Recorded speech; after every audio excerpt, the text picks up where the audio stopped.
Truth. Don't we hear a lot of talk about truth? This is a video that is part of a series of short videos on psychology and theology.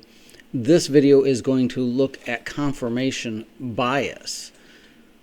Basically, a lot of people really don't want truth. Truth can make us feel uncomfortable. It can cause fear, really. Truth can be really scary. So we tend to want to look for confirmation of what we already believe. Even if what we believe is wrong, that doesn't matter. So birds of a feather flock together, and why? Because they all think the same. They don't want their thinking to be challenged. They don't want new information. They just want to confirm what they already believe. Friends, I am the administrator of a website, an online counseling clinic, and that is www.postumcafe.com. We have a few counselors there that can help you if you have any emotional struggles that you're going through. We also have spiritual mentoring. If you are looking for a spiritual advisor, somebody to talk to maybe once a month and help you on a spiritual journey, check us out. Now, what about this confirmation bias and this search for truth?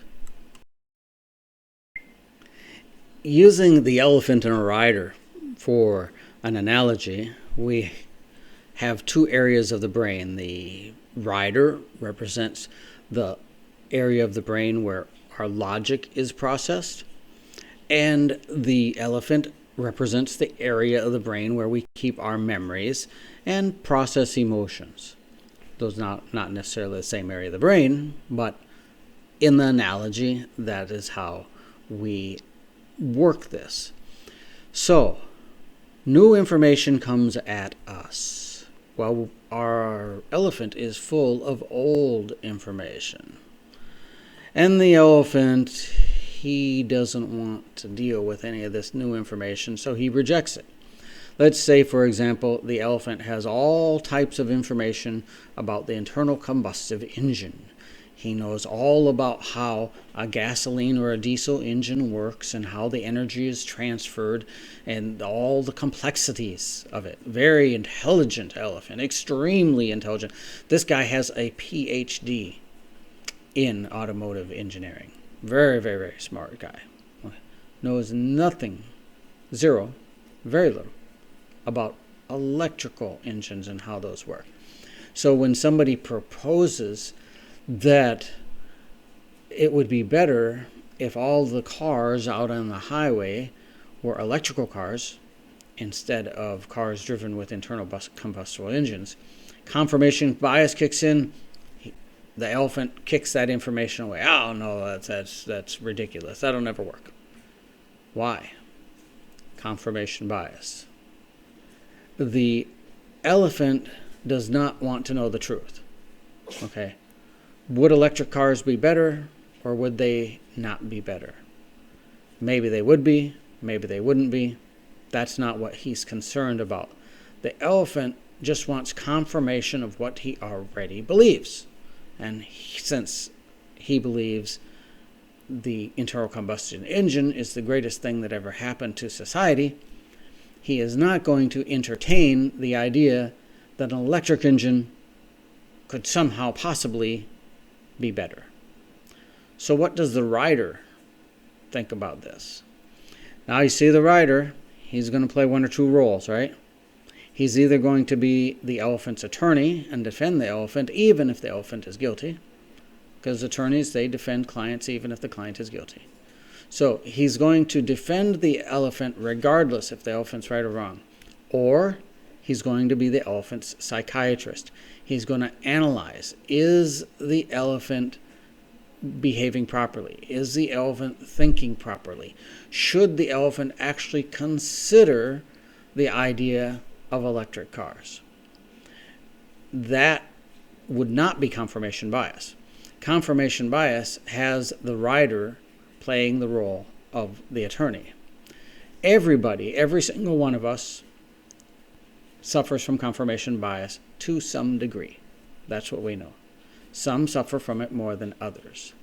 Knowledge is key. It's like if we put on a pair of glasses that have tinted lenses. Okay, when I look through the lenses and they're tinted, say they're rose tinted glasses, then everything is going to have a rosy color to it. If I realize I'm looking through rose tinted glasses, I am better able to distinguish what the real colors of the world are. But if I do not realize that my glasses have been tinted, then I will be fooled and not know what real colors are. And that is how confirmation bias works. If we realize that we are subjected to confirmation bias, we try to account for it. So the person on our back, on the elephant's back, becomes more of a psychiatrist than a lawyer. But when we are unaware of confirmation bias, the rider on the elephant's back becomes a lawyer and simply defends what the elephant already believes. Truth is not what they want. Confirmation of what they already believe is what they want. And that's confirmation bias. How does this tie in with theology? Oftentimes people get into arguments. Say a Lutheran gets into an argument with a Baptist, and they were arguing about whether or not a believer needs to be baptized by immersion or not. Their argument often has little to do with theology, even though they are both quoting the Bible. Their argument has more of a psychological base because each of them is dealing with confirmation bias. So it's not so much a theological disagreement, but it's a psychological disagreement that they are involved in. And neither one of them is going to convince the other one they are wrong because they are both suffering from confirmation bias.